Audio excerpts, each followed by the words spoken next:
Good afternoon and welcome to the very first episode of Let's Talk Manitoba. The purpose of this show is to talk to stakeholders within the province of Manitoba, elected officials and other leaders, about issues that are happening in our province that require attention, or positive issues that are positive items that are going on, issues to find solutions for. Really, it's a conversation about what's happening in our province. And I couldn't be happier to have as my first guest somebody that I consider a friend and a former colleague, Councillor Brian Mays. Brian, welcome to the very first episode of Let's Talk Manitoba. Well, thanks for having me. I'm honored to be here. Well, thank you. I've got some other guests coming up. We've got the mayor of Selkirk scheduled, and the mayor of Brandon that we'll have on soon to talk about what's happening in their community. But one of the things I wanted to talk about in Winnipeg is something that you and I have had discussions on for about 4.5 years, and that would be the North End treatment plant. And the reason I bring that up, Brian, is stepping back now from government and taking a look at some things that are going on. That is still one item that stands out to me is, why hasn't it been addressed yet, and what do we have to do? Yeah, I mean, when I first got in late 2011, there was this, thing on the books. You didn't think much about it. Oh, it's 795 million. It's this North End plant. Nobody really was pushing it. And here we are 12 years later. Some of it's underway, not all of it. And and the cost has, of course, tripled over the years, I would estimate, or close to it. So some progress made, but the next still to be figured out. How do we get the second phase fully funded and the massive third phase? So certainly a lot of decisions yet to be made. So I'm glad you mentioned the second and third phase, because I think that's where confusion comes in. When I talk to people about the issue, or people will bring it up to me, well, why hasn't it been done? I find it difficult to explain this first, second, third phase. Everyone just wants it fixed. So let's talk about the second and third phase. The second phase is somewhat underway. Is that correct? Yeah, and there's the $400 million question of, okay, that this is coming in more expensive than we thought, and which level of government, has to pick this up. So, this biosolids building, which, it's a huge project in and of itself, close to $1 billion. To the credit of Mayor Bowman, he got some federal and provincial funding lined up for this. I think you were minister at the time, not sure, but, so there's been some progress on it, but the latest cost estimate was up $400 million. And, the city's position is, well, it's a three-way deal. The others should have to share some of this. We'll see if the new government shares that view, or if the federal government shares that view. So we keep being told it'll take 6 years to build this, and we only have about 6 years of capacity left, and so we got to go. I think that's probably accurate. So that's that project, I'm confident, will get done. The bigger remaining hurdle is the $1 billion nutrient treatment, the one that frankly has gotten the most attention, the phosphorus, nitrogen, all that stuff. So that's that's not yet lined up. We're doing some very early studies, but that's still up in the air. And that's the one that everyone will relate to as the Lake Winnipeg issue, and phosphorus going to the water, and the percentage of phosphorus. And really, to me, it doesn't matter what the percentage is. We all have to be conscious of any pollutants we're putting into the water system that's going to impact any of our water anywhere, quite frankly. So let's talk about that phase 2 for a second. And I know we've had lots of costs going up, and Mayor Bowman, yes, was successful in getting some federal funding and provincial funding. And I want to talk to you about this. So when I look at the North End treatment plant and the Water and Waste Department, it is a revenue generating department and provides some revenue. It's a source of revenue, if you will, to the city of Winnipeg. So wouldn't the investment be then, from the city of Winnipeg's perspective, all on the city of Winnipeg, because they're the ones benefiting from the revenue down the road? Or do you still see this as something that is going to require all three levels of government? Yeah, that's this biosolids phase is sort of interesting politics and government, because it's we did this infrastructure plan right at the end of 2019. The number one infrastructure project, this thing, the biosolids, and it's identified as a growth issue, not a provincial regulatory thing being imposed on us. Well, okay, then that can't just blame the province for that, can we? So I think, yeah, certainly the city has to be in for some of it, and the other levels of government may say no. We made our commitment back there in August of 2022 with Brian Bowman. That's what it's going to be, and we'll have to deal with that. We do get the revenue, as you know. There's a dividend taken from the water and sewer that goes into the property tax side. But let's be clear. I mean, the provincial government takes revenue from hydro. They take revenue from MPI. It's not yeah, just the city of Winnipeg taking revenue no, from utility yeah, sources. and we take, as a percentage, we take a bit less than we used to. So that's, in theory, at least, slowly grinding down to leave the water and waste money in the utility. Yeah, I mean, I think the biosolids one is sort of under, people have been hired, work's underway. That I think probably will get done by 2030. It's the $400 million extra cost that's still being debated. And the current mayor has written to, Mayor Gillum has written to the other levels of government saying, well, we think this should be a three-way split for the whole cost, not just what was there in 2022. So we'll see how that plays out, and that still leaves us the $1 billion question on the next phase. Right. So so if the funding doesn't come from the provincial and federal levels for phase two, is there still a commitment from the city to go ahead with completing phase two? Yes. Okay. So we had to sort of take that. That was pretty recent. Where we said, look, we have to. Everything's ready. We got to go here. We can't tell people, stop down tools in the middle of the winter or something. We got to go. So, right.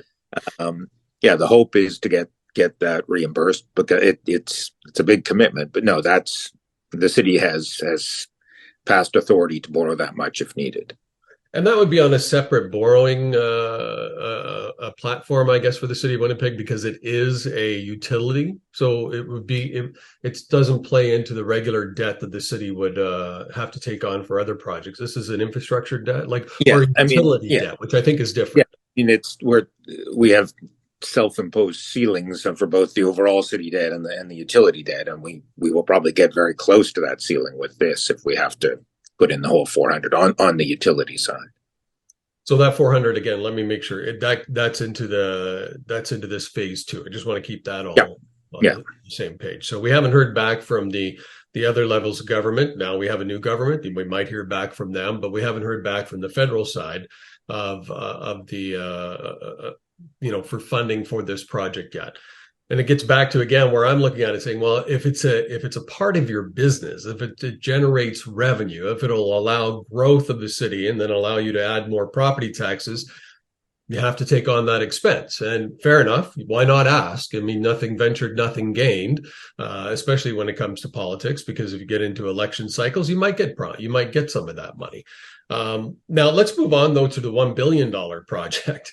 How did this balloon so quickly in cost? Because I have recollections of being in water and mace meetings with you, and I have to let people know I enjoyed our time more than any other time I've had in politics, especially on those meetings. I think we had some very good discussions, and I know that people have pointed out the fact, well, Brian's left, Kevin's right.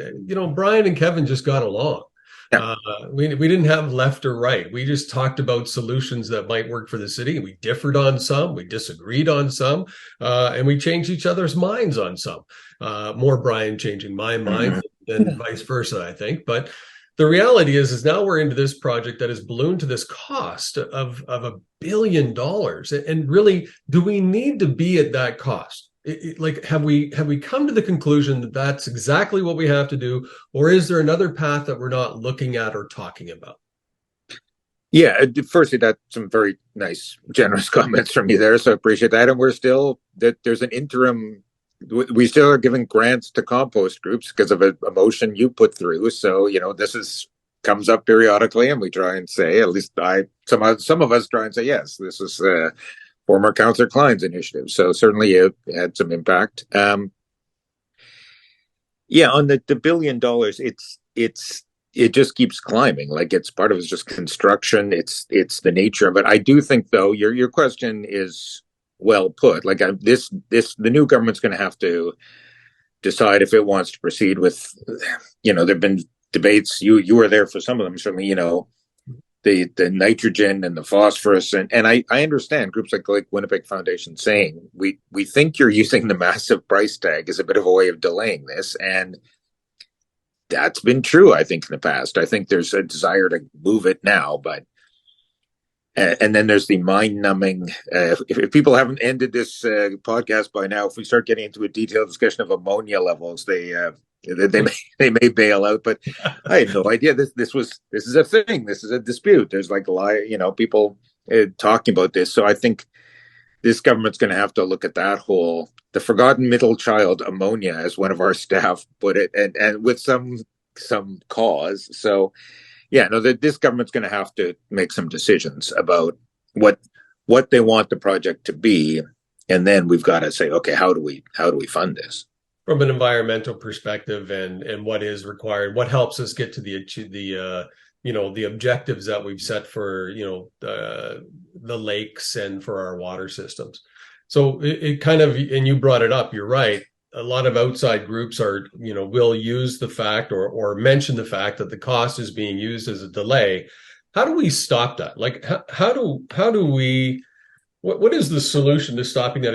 And I know it's difficult because you've got to deal with different levels of government on this, but how do we put that out there? Is there a solution to finding a different way forward? Because I always find that there's some kind of a block, and I think you'll agree with this. Like there's always some friction or a block between city and provincial officials, right? They know what they want to do it their way, they want to do it their way, and then you have the feds over here saying, well, we'd like it done our way, and it kind of gets lost in interpretation along the way. Is it time to put together a group of scientists and construction individuals to say, okay, we need you to put together in the plan moving forward that everyone can look at and say, okay, that's the plan, that's what we need funding for, and that's how we move forward, and take out the constant interruptions by government or by the public service, if you will. Not blaming them, just saying that they have a belief and somebody else has a different belief. Yeah, I mean, a meeting you convened once I liked, which was, it isn't just the deputy ministers at the table. Everybody in this room get around the table and everybody, share your thoughts here. I kind of like the approach. Thank you. City is a little more freewheeling. You can do more of that, I think. Yeah, I think at some point this needs a deadline. Like we need it to. I mean, I guess ultimately that will rest with the new government to say, okay, what because I remember talking to Marty Morantz when he was still 2 councillors ago for that war, at least 5, 6, 7 years ago, having these very detailed discussion with Councillor Morantz. So something needs to be decided. I have some understanding of why the Lake Winnipeg Foundation is saying, well, you guys just keep citing this massive price tag, and that becomes an excuse for delay. So I think at some point we need to say we got to do this. So let's do it for the sake of the lake. I mean, it's been our number one. Well, the biosolids was the number one priority, and this has been slightly further down. So yeah, something where we get everybody in the same room, because I mean, you were there that seemed to take years on the biosolids all the politicians seem to agree, and then you couldn't get the staff to nail the thing down, and it's the ISIP form, and that's not this program, and they're sending the letter. They already sent the letter, says Terry Duguid, who's been so yeah, something, get everyone in the same room and try to say, okay, are we doing this or not? And what makes that, I guess, timely, or what makes that a priority is having some kind of deadline set by the provincial government on what they require. I think so. I mean, maybe that's not in my self-interest to say that, but I do think this needs, I mean, I won't say who, but somebody years ago said, well, we appear to be able to delay forever, so let's delay forever. Well, that can't be good public policy. So let's let's, try and figure out how to fund it and what level we're building to, because otherwise it becomes a decade-long debate about phosphorus and nitrogen and ammonia, and like let's just try and figure out how we're going to get this done. Um, the former mayor used to say to Bowman, because I've been with a couple of different mayors, but Mayor Bowman used to say, "Go do your thing on the combined sewers, but do not jeopardize funding for the north end. That's our priority." And I think he was right in that. Well, we've had this. I think he was right in that. Like that's the big program, but we got to nail that down, I think, and then some of these other discussions can take place.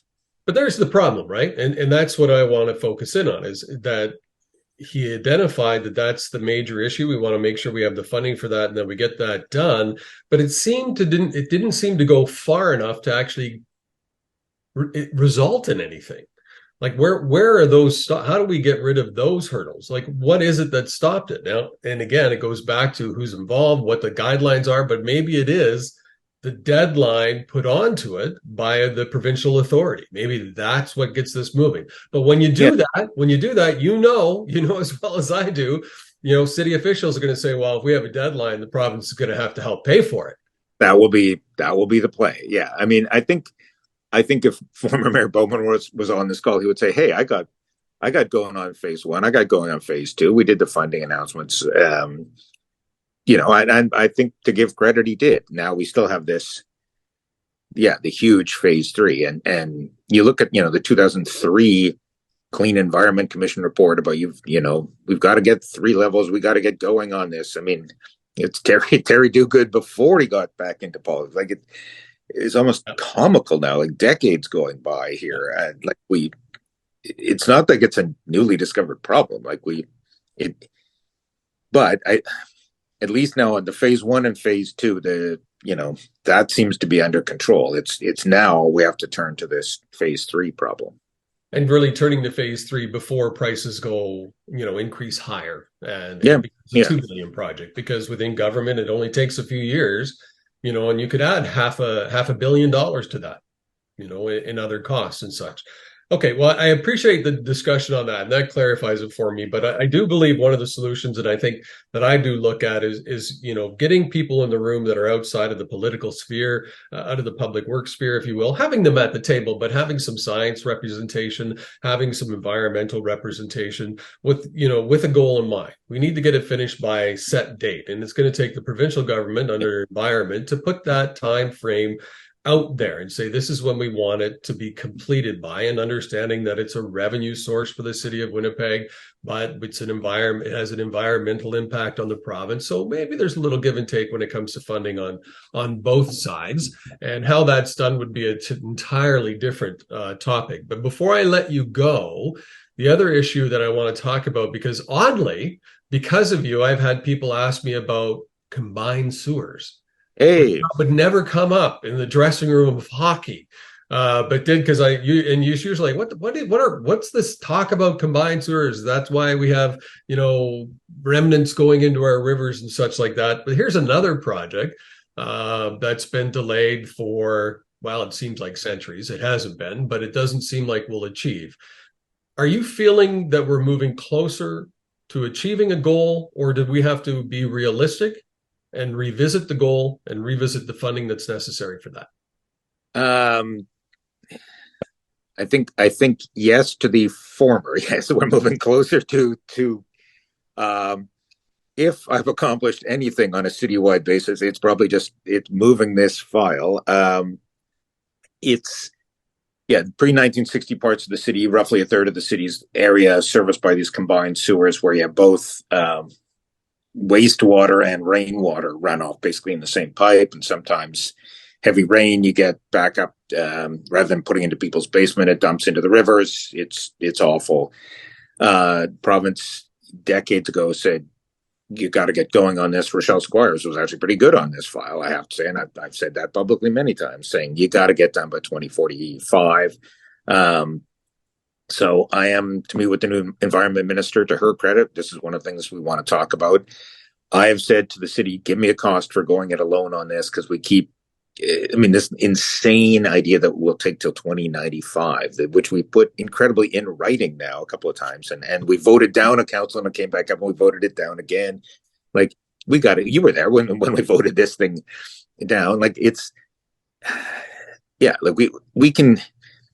Yeah, I think certainly I think if we're saying North End is our top priority, then we have to look at the CSO and say maybe we do have to go it alone. I don't think it's as expensive as some of the staff are saying, but it's one of these things where you just have to force it along. I think like we will still continue to have these spills, but we can't leave this for our children and our grandchildren to 2095. It just seems just disgraceful. So yeah, I mean, 20 even 2045 seems like a long time away, but yeah, I mean, less human waste going into the rivers seems non-controversial. That seems like a good initiative. So hopefully, if we can get some provincial funding, all the better. But That's the allocation of funds, though, right, Brian? I mean, the province does give the city funding. They give other municipalities funding for infrastructure projects and so on. It really isn't the responsibility, though, of the provincial or federal government to come in and help make this a priority, because the city really hasn't made it a priority over the years, right? It's been one of those things, well, we'll do a little bit at a time. We'll do the best we can. And it hasn't been, this is my opinion, a top priority within the city. It's just something that we live with and hopefully people don't talk about. And we can see how long we can push it for. So doesn't that come back on then to the public service? And then I guess elected officials to a certain extent, you've done everything you can. But I guess we need to send that message to the public service that this is a concern for the future of our city. And if we're talking about, we'll kind of segue into this just for a couple of minutes before we end. If you're talking about adding more and more residences in the city of Winnipeg, does this not have to be done first? Well, the one step up and two steps back problem, right? Like, yeah, we're going to spend $1 billion to increase our capture rate, but at the same time, we're going to be stuffing like a ton of new residences into that same area. It doesn't, like, the math just doesn't hold unless you have, like, this has to be considered. So yeah, it does limit the ability to densify because we have this older sewer system. So we're, it's marching along 30 million a year traditionally. Now we're going to go up to 45 million. If we can get some from the province, which I hope we can, that would help. But really, this is on the city to get this thing done. So when you look at it, then it's an investment because, I know Mayor Gillingham is looking at changing some zoning bylaws or allowing for some zoning changes to take advantage of $190 million from the federal government for housing projects. You can't fault him for that. People have to look at that because it is an opportunity to deal with some housing. I would suggest build Parker Lands. There's 3,500 houses right there. Yes. So what are we waiting for? I agreed with you on that. Yeah. Yes, yeah, you did. And there's also the Polo Park development and event development that's going on out by the Red River Exhibition. These are opportunities that could start being built today. And some of them would be on the South End treatment plant. Because my biggest problem that I have, Brian, and I don't know how we fix this, but there has to be a way, is that I continuously hear from some, not all, from some, that we want to move ahead with development, but then it gets stopped by water and sewer because we don't have the capacity. And here we are on the other side, not making the capacity a priority or dealing with the issues that we're having. So it seems really, it's not chaos. It just seems kind of stalled in a spot where everybody's pointing in, trying to get to it for issues. Yeah, I think that's fair. And 10, 12 years ago, you never heard sort of, no, your apartment building can only have 3 units, not 6, because there's no room left. Now this is quite frequent, and not just in the CSO area, like some stuff, down by River Park South, our staff are saying there's almost no room left. They can't build an apartment building on St. Anne's. And you go, but you've got all these other buildings and like there's no room. So yeah, we do need, and Mayor Gillingham has been pretty consistent saying, yeah, we got to do something to expand capacity here. Otherwise we're going to be like very limited as to where we can add housing. So it's the CSO work is certainly part of that. Like, I think we need to make it more of a priority. I've said that, and to be fair to Scott, we did put some more money in the budget a few years ago. That's going to kick in 15 million more a year, but we'll need more than that to get this thing done by 2045. And do we want to do that or not? I guess is the politics at City Hall. And it's an investment into the city. So I'll leave you with this thought, and maybe we could talk about it for just a couple of minutes. And it's a thought, but maybe it's something what the city has to look at is putting together a board, if you will, to be responsible, a board of individuals that would oversee the functioning of water and waste, and look at it for what it really is. It's an infrastructure need that we have. It's an investment into the city. We can't grow without fixing this problem. And what has been being done, no fault of anybody, but we've been doing the same thing for 15, 20 years. And I mean, listen, we talked about the North End treatment plant 20 years ago. It was said it had to be replaced. Yeah. We still haven't gotten there yet. So maybe it's time to look at a different approach by saying, okay, we need to put a board together that will come to us with the suggestions. They'll do that work and come to council. This is what we have to do. This is the return on that investment over this amount of time, because you'll allow this many houses, or you can sell more services to the RM, whatever that might be. Are we at that point, and do we have a government that's ready to do that? I don't know if we're at that point. I have come around to your view on the need for a planning commission on planning matters, and different debate, I suppose. But yeah, I'm on water and waste. I think the Mayor Bowman created its own committee, which I think helped raise the profile of some of these issues. So I think that's positive. I don't know if we need a independent board or not. I do think, though, you're right that what was never an issue 12 years ago is very much now affecting not just environmental, but how we grow. Where can we grow? At what pace can we grow? All of that. So it's not just Lake Winnipeg anymore. It's okay. How do we figure out, if you're an investor, pour all sorts of money in, and then you're told there's no room left in the pipe at John Bruce Road. So sorry, no one's going to come calling if that's your approach. So we've got to get a better handle on, okay, where can we grow and what can we do? But aren't we doing some growth through development? Like, we're having developers replace sewer lines or expand sewer lines. We're putting all that cost onto the developers. Yeah, some of the mind-numbing debates about interceptors and whether what is the definition of the Southwest Interceptor, all of that stuff. Yeah, so we the city has taken on some of it, and certainly the developers, to be fair, have taken on some of it. So is that impacting the cost of housing in Winnipeg, do you think, to a certain extent? I mean, the developers are going to pass that cost on. They're certainly not going to pay for it themselves. Yeah, but is it fair to, there's a certain fairness to it. I think people often point at the suburbs, but I always say, well, look, we're all paying for that $1 billion combined sewer work. None of that's coming out to Sage Creek or Royalwood, but those people are paying toward it. So I think there's a certain balance you'd have to try and strike here on these. I mean, these are huge projects, that's for sure. Yeah. I'll leave it at that. One of the things that I worry about is that we we inflate the cost of housing because of that. But if the city looked at it as an investment, because there's property tax that will be there over the next 50 to 100 years, for goodness sakes, maybe we have to start looking at it from that business principle, if you will, and say, okay, the return on our investment, albeit might be 20 years, but we could at least plan for that. And maybe that would help with the affordability of housing. Maybe it wouldn't. I look at it I can do that now because I'm not sitting at city council, and I can have various opinions and look at it from a business perspective, because I'm not worried about how people might, attack on social media. But the reality is the way we've been doing it obviously isn't working. You're doing your best. I'm shocked at, as I said earlier, how people are talking about combined sewers. That will be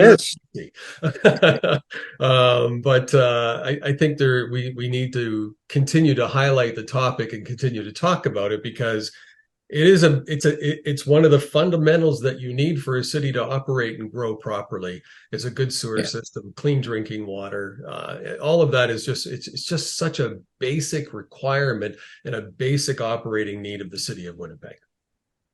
Yeah, and it becomes you almost don't know. Like you know, developers show up and west side of St. Anne's Road, tons of room. East side, oh no, and like how could you know that? Like how as driving down the street, it would be impossible to know that. So yeah, just trying to get at what we have now and what we can get to. I think this is something the development community keeps asking for. Like give us the information, and then we can react to that. Well, and there you go. Maybe a planning commission along with a water waste commission might be able to bring people together and start having those discussions beforehand. Anyways, Brian, listen, thank you very much for your time. I didn't think we would solve the world's problems today. But I do like talking about them because I think the more people are informed about what the issues are, as opposed to people just coming up with, well, it's because they're doing this or they're not doing this, which can happen all the time, is important for all of us because I think we're at a crossroads in the city where if we want to grow at the pace that we want immigration and we want people coming to the city, we have to be proactively getting to a point where that happens with ease, as opposed to it always being, kind of right now a slowed down process or a negative process. We have to have options for people when they arrive, not wait for 5-10 years and maybe we'll have some options for you.